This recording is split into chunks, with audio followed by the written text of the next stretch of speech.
The Battle of the Seelow Heights was part of the Seelow-Berlin Offensive Operation, one of the last assaults on large entrenched defensive positions of the Second World War. It was fought over 3 days, from 16 to 19 April 1945. Close to 1 million Soviet soldiers of the First Belorussian Front, commanded by Marshal Georgi Zhukov, attacked the position known as the Gates of Berlin. They were opposed by about 110,000 soldiers of the German Ninth Army, commanded by General Theodor Busse as part of the Army Group Vistula. This battle is often incorporated into the Battle of the Oder-Neisse. The Seelow Heights were where the most bitter fighting in the overall battle took place, but it was only one of several crossing points along the Oder and Neisse rivers where the Soviets attacked. The Battle of the Oder-Neisse was itself only the opening phase of the Battle of Berlin. The result was the encirclement of the German Ninth Army and the Battle of Halb.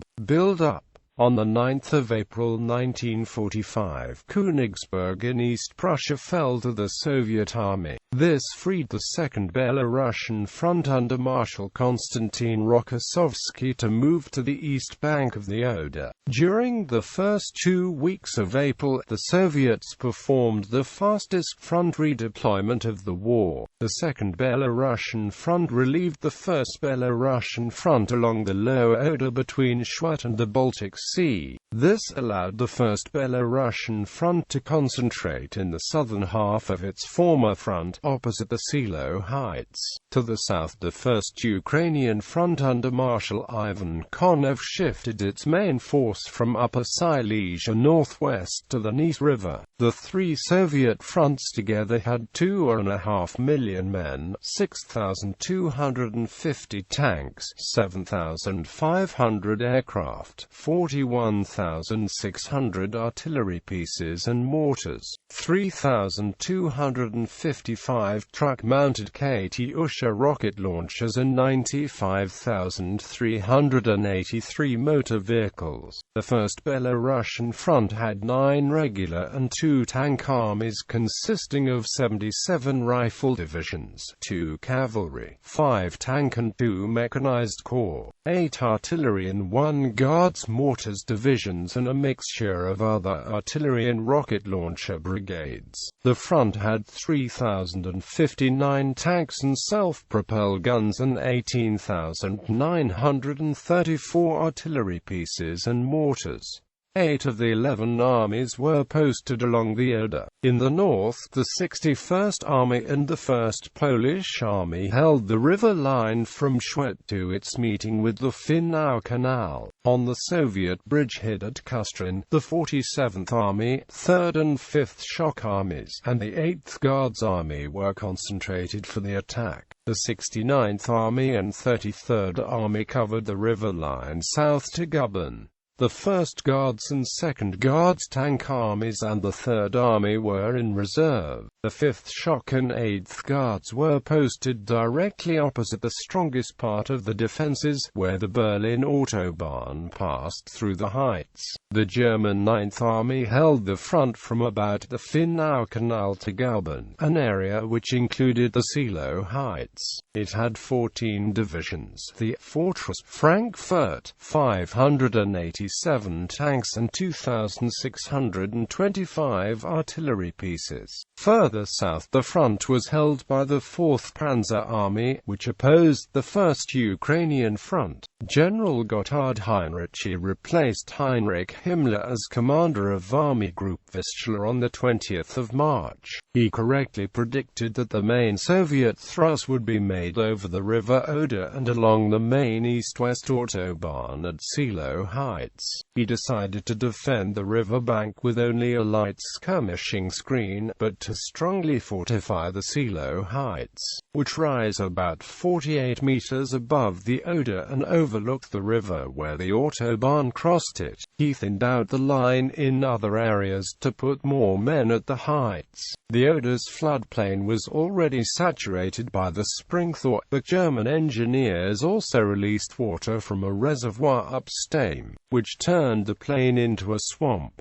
Behind the heights, they built 3 lines of defenses, spreading back toward Berlin. The last was the Wotan line, 10 to 15 miles behind the front line. These lines consisted of anti-tank ditches, anti-tank gun emplacements, and an extensive network of trenches and bunkers. Battle. In the early hours of the 16th of April, the offensive began with a massive bombardment by thousands of artillery pieces and Katyushas. Well before dawn, the First Belorussian Front attacked across the Oder and the First Ukrainian Front attacked across the Neisse. The First Belorussian Front was the stronger force, but it had the more difficult assignment since it was facing the bulk of the German forces. The assault by the First Belorussian Front started with an intense artillery bombardment. According to Beaver and Ziemke, Heinrich and Busse had anticipated the attack and withdrew the defenders from the first line of trenches just before the Soviet artillery would have obliterated them. However, this is contradicted by a report to Stalin, in which Zhukov writes that,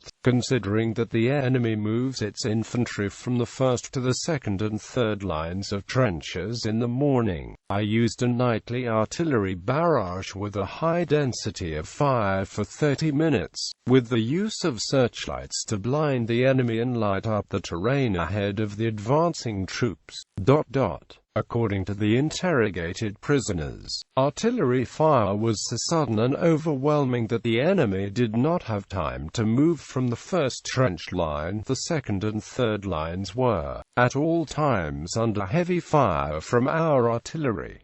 As a result of this, the enemy units in the first line of defense suffered heavy casualties. The swampy ground proved to be a great hindrance, and a German counter-barrage caused heavy Soviet casualties. Frustrated by the slow advance, Zhukov threw in his reserves, which according to his earlier plan were to be held back until the expected breakthrough. By early evening, an advance of 4 to 6 kilometers had been achieved, but the second German defensive line remained intact. Zhukov was forced to report that his battle was not going as planned. However, in the south, the attack by Konev's First Ukrainian Front was going according to plan. To spur Zhukov on, Stalin told him that he let Konev direct his tank armies north towards Berlin. On the second day, the First Belorussian Front's troops continued to advance in accordance with the initial plan. By nightfall on the 17th of April, the German Second Defensive Line was broken by the 5th Shock Army and 2nd Guards Tank Army. The right flank of the 4th Guards Rifle Corps of the 8th Guards Army, together with the 11th Tank Corps of the 1st Guards Tank Army, had taken advantage of the success of their comrades and also advanced.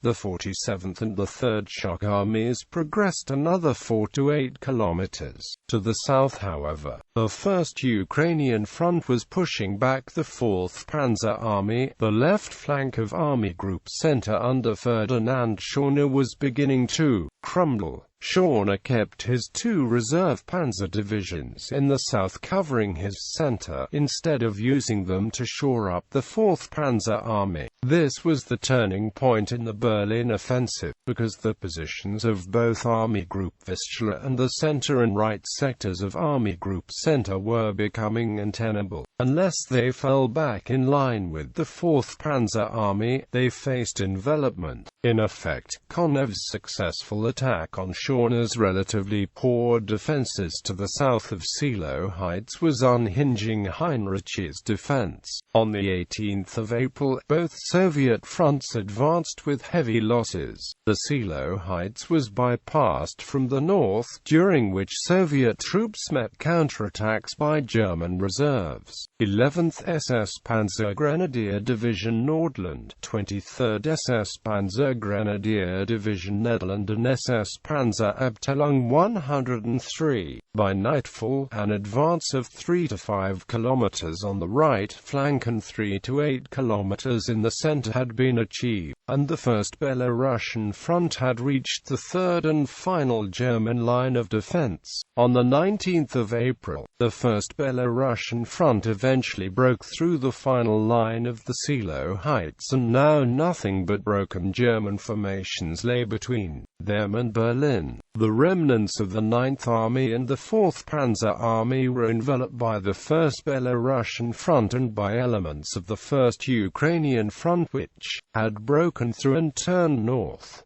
Other armies of the First Ukrainian Front raced west towards the Americans. By the close of the 19th of April, the German Eastern Front line had effectively ceased to exist. All that remained were pockets of resistance. Aftermath and analysis.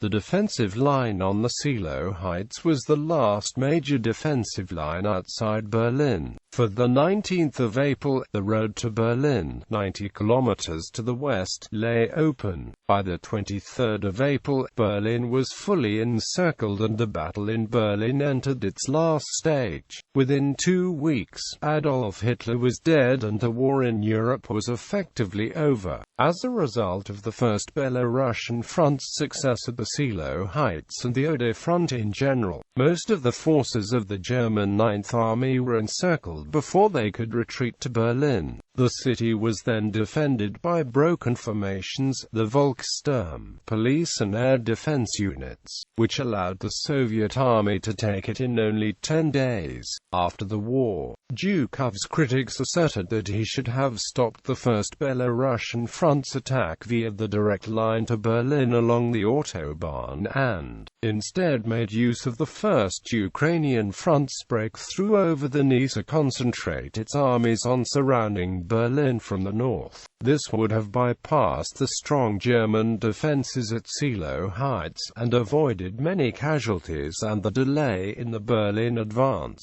Zhukov supposedly took the shortest path, the critics contend, so that his troops would be the first ones to enter the city. However, Zhukov chose the main thrust to be through the Seelow Heights, not because he thought that was the quickest way to get to Berlin, but because that was the quickest way to link up with Konev's First Ukrainian Front and cut off the German 9th Army from the city. Also, bypassing the Seelow Heights and attacking Berlin from the north would have exposed the northern flank of the First Belarusian Front to a potential attack from German forces to the north, which could have pinned Zhukov's forces against the Seelow Heights. Furthermore, in actuality only 2 of the 5 armies of the First Belarusian Front attacked the Seelow Heights themselves, and the heights were eventually bypassed from the north as soon as there was a narrow breakthrough. Estimates of Soviet casualties during the assault on the Seelow Heights vary from under 10,000 to over 30,000 killed.